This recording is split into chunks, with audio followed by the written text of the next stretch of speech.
Welcome back to the Jay Douglas Show. I'm Malcolm Godwin with Chattanooga Home Inspector, here with the one and only Jay Douglas. That was a great intro.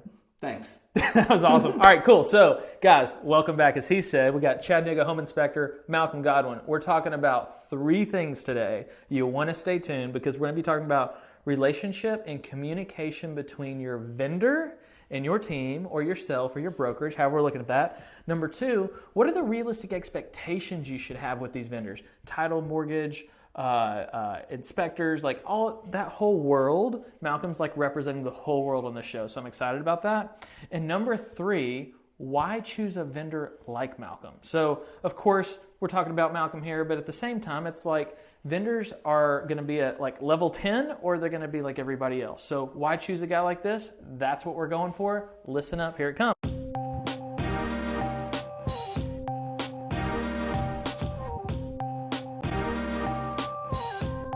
Let's dive right in, man. First, why don't you brag about yourself a little bit? Who is Malcolm Godwin? Who's Chattanooga Home Inspector? Like, let's let the world know because we only bring like high-level people on the show, and I don't want them to think that it's just another home inspector. Sure.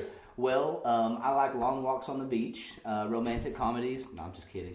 A little about Chattanooga Home Inspector. We have been voted best of the best in 2018. We are the highest rated home inspection company team in Chattanooga, actually the state of Tennessee, according to Google, the Better Business Bureau, Bing, Insider Pages, and a couple others. All by design, I'm sure. All by design. Right. I do have to give credit to our team, and we'll talk about it a little later. But the reason we've achieved that high-rated status is because we've got a wonderful team, and we'll talk about that later. Awesome. So just to give you a little history from my perspective, Malcolm and I we go way back. Like, actually, the first time I met Malcolm, I just remember this, was on the side of the road. On the 4th of July. In the rain, under the Volkswagen overpass. Yeah, and I learned how to change out an alternator by default because apparently that's what it was. We were like, 19 or something like that? That was a long time ago. Super long time ago. Fast forward into history, we've watched like our businesses grow, and it's been a lot of fun to work side by side because that wasn't the plan. A lot of different things happened in the world, but it was cool to bring it all back together. Because point number one is all about relationships and communication.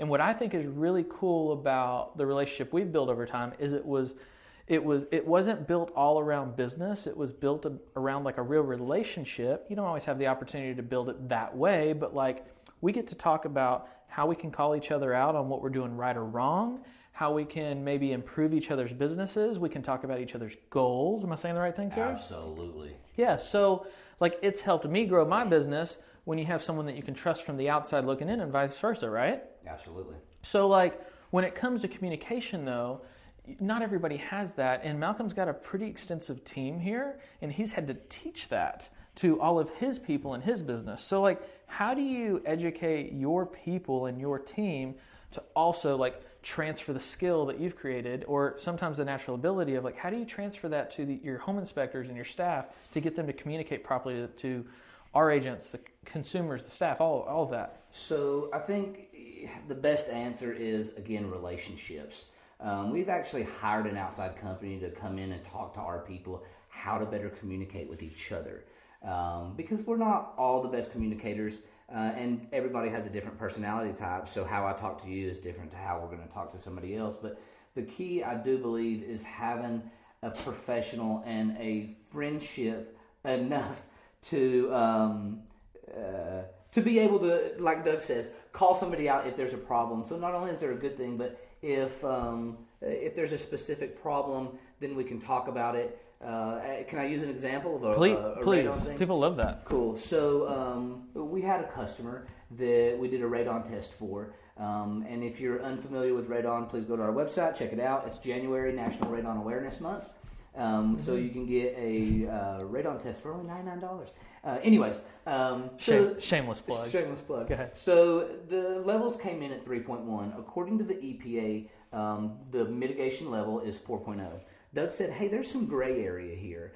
And because I didn't know that there was a problem, because the customer didn't talk to us, Doug did, and said they believe they should put a mitigation system in. When the EPA says you can do whatever you want, but at 4.0, it's black and white, that's when it should be mitigated. It was under that level. So it was my fault that we weren't communicating that 100% to the customer. So without having a relationship, we're not going to know what we're doing right or wrong.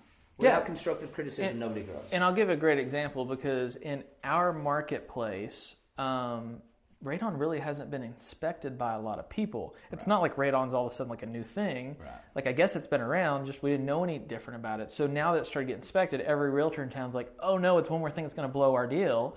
No, it's one more thing that you guys get to look at for the clients. If we're referring someone, we want them to be taken care of. But most importantly, clear communication. We've got to know what's going on. So, like, to dumb that down in layman's term, what happened was the consumer said, hey, I got a 3.1, and there's this scale with all these colors and where it's high and where it's low, and we just didn't have that 4.0. So having that clear communication with each other didn't just change that one consumer's world, it changed kind of your whole world and our whole world as it applies to educating the consumer properly, clear communication, right? Exactly. And I will say real quickly, we actually did a meeting with your group about a year ago, and one of your teammates we did a free radon test for, because we love our real estate agents, and you can't refer us if you're dead. So we actually did the radon test. Yeah, we did one for Megan, and the levels were low, but there was another person on your team that the level was through the roof. And they finally had it mitigated, but they finished their basement out. I think their brother was living down there. Now they've got kids, and we've actually partied down there before a time or two for like New Year's or Super Bowl or something. So needless to say, we can stay down there in a healthy environment now. Yeah, good point. All right, cool. Okay, so on points number 2, realistic expectations with your vendors. So this means so many different things. But what I really want to talk about is the co-marketing realistic expectations here. I think that we're officially in a pay-to-play business, right? Sure. And if you don't know that, like, welcome to 2019. It is a pay-to-play business. That doesn't mean, like, full disclaimer, that doesn't mean one buys business from the other or anything like that. Let's all follow the rest of the guidelines. But what I mean is I want to partner with a business that's going to actually invest in also generating clients and client attraction, building brand, because I don't want to refer somebody that hasn't built their own brand and done all that as well. So give me a couple examples of maybe co-marketing relationships that you think is realistic for you as well, because some agents demand some crazy things sometimes. And as it applies to co-marketing, what works for vendors like yourself? Sure. So if you say pay-to-play, for everybody out there, the coaching group that I'm in, we talk about pay-to-play all the time. And the problem is people pay, but they don't play. They don't show up. And it's really our fault as a vendor, but in some areas we've seen that agents don't make it easy for the vendor to play. Like, they don't invite them. They don't encourage them to come to events or anything. So really you're paying for nothing. So as agents out there, I would totally recommend say pay to play. We'll pay to play all day long. Just make sure that you're inviting us to play still. And then we'll pay all day long. So I guess a specific example would be we're asked to host Thirsty Thursdays or Taco Tuesdays or anything like that. And that's a great time for us to come in and say hi to you and create relationships with other agents and potentially other vendors and just kind of network. And, if you've got any questions, then ask us and all that kind of good stuff. Yeah, and I'll tell you one thing. One of our core values within our brokerage and our business is we don't work with jerks, which is like such a simple little thing, but it's one of our core values. We don't work with jerks. Now, if you screw up and they get mad, that doesn't mean like you can't work with them. Right. You got to fix your problem. But if there's somebody who's literally you just don't enjoy doing business with, that's one of our core values. We don't bring that into our environment. It's toxic. What I like about Malcolm is I can't tell you how many times he's asked me, hey, do you know this realtor? I'm thinking about trying to go earn their business. Are they cool or not? And it's like such a simple thing. He's got his business to a level to where he chooses to surround himself with people that we all enjoy being around. So again, clear expectations of the relationship that we're looking for up front We know our style. We know how we want to operate. And are you doing that with your vendors? Or are you just chasing money? Or are you chasing because someone demanded something? Like, it has to be built on something much stronger so you can grow together, right? Totally agree. I love setting realistic expectations because, unfortunately, as a home inspector, we tell people bad news for a living. And who gets us mad at us the most? Realtors, right? So the problem is, Doug and I have worked out an easier way to present our findings to our customers in a non-scary manner, things like that. And that is a whole other conversation. But the fact of the matter is, the realistic expectations is we're going to go in there and we're going to find things that are wrong with the home.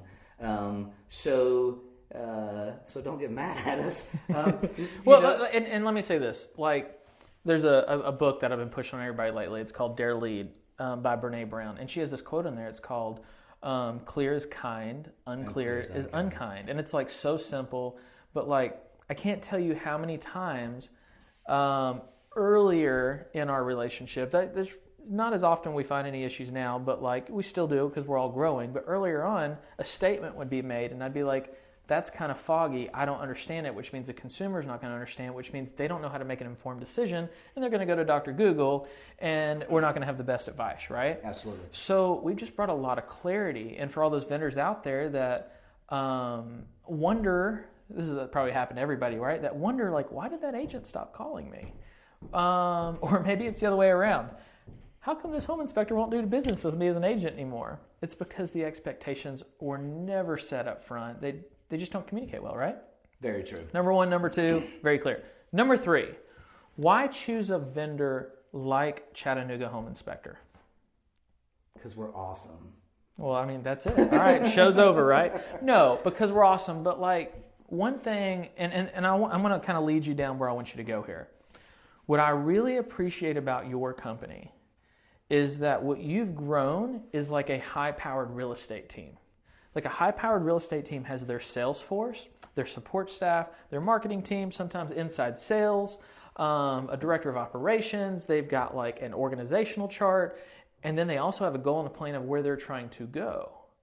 Is that what your business looks like? Yeah, absolutely. So early on in my home inspection career, Doug actually told me, hey, there's real estate coaches. I wonder if there's home inspector coaches. So I went out and searched for home inspection coaches and found one.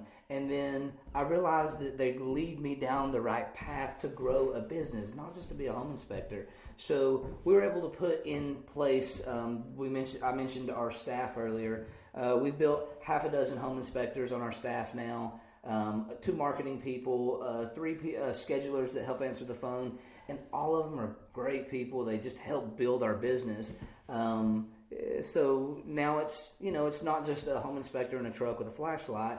It's a great team of ours, and I can probably go on. So if you're an agent in Chattanooga, here's why we think we're the best. But it's because we do very thorough reports, and we try to be as clear and non-scary in our findings with our customers. Guarantees. Let me ask you this. Yes. I want to slow you down a little bit. Okay. Our salespeople have to have scripts, presentations, know their practice very, very well.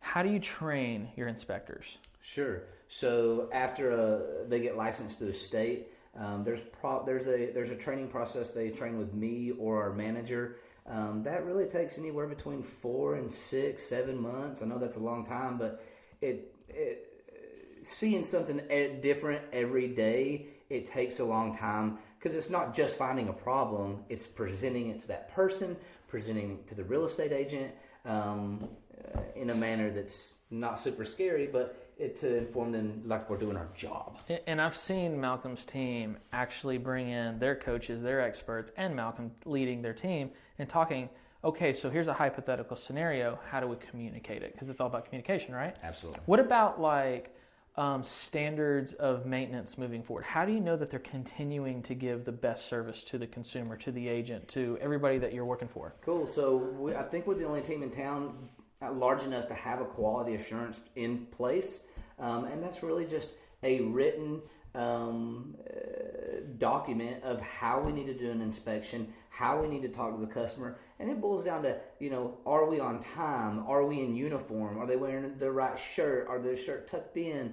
And all that kind of good stuff to make sure that they're doing their job. And we typically do random checks on each inspector twice a week. Cool. Standards in place, right? Yep. And then if someone were to refer, I talk about this to like one of our loan officers that we do a lot of business with has like his own radio show, highly reviewed. Same thing for you guys, not radio show, but highly reviewed and out there. Same thing for title company, highly reviewed. Like that comes with effort, right? Yeah. You have to go get that. Right. You have to ask for the business. Tell me how that helps like agents when they're like referring you, when all that's out there. As far as like being highly reviewed? Yeah. So everybody says, we got to give out 3 people. Okay. I usually ask, well, who's that third person? Do you actually know them personally? Do you know that they're going to do a good job? Usually the answer is no. So I would definitely encourage all those 3 people to be somebody that you know, trust, and like. But the great thing that works best for us is if we're on your list of 3, and there is at least 3 companies in Chattanooga that do a great job. I will say that. But when you give them a list of 3 and they Google the 3 companies and they see the person that has the highest and most reviews, who are you going to choose? Exactly. So, and of course, like businesses working with each other saying, hey, we received this many more reviews this month and this is how we got everything. Malcolm's been doing the same thing for a long time. It helps each other out. So, very similar practices of asking for a review. Yeah, absolutely. So like if you think about the 3 takeaways here, what I want you to really, like for all of you at home that's watching this video right now, or hopefully not driving down the road and watching, but maybe listening, I want you to think about this. How are you communicating with each one of your vendors? Like that should be the number one question you ask yourself as you're building your business, because if you have one-on-ones with your team members, you have one-on-ones with your vendors, it's just going to help grow your business a lot better. So, sound good, man? Absolutely. I really appreciate you being here. Yeah, thank you, bro. Always. So, I can't wait for you to see the next Jay Douglas show, because we're going to be talking about Q1 stuff, big time this year, 2019. I want to see everybody's businesses grow. And you know what? Make sure you're doing it with the right vendors. Hey guys, Doug Edrington here, CEO of Berkshire Hathaway Home Services, Jay Douglas Properties in Chattanooga, Tennessee. If you were thinking about getting in this business right now, I want to communicate with you. I want to get a conversation going. Also, maybe you're already in the business and you're like, man, I'm tired of trying to figure this out on my own. I'm here for you. I want to help. I'm looking for people to grow this business to the next level, and it's going to take people just like you who like this kind of stuff. So do me a favor, click on the link and let me know what you want to talk about. We'll have a conversation, connect right away.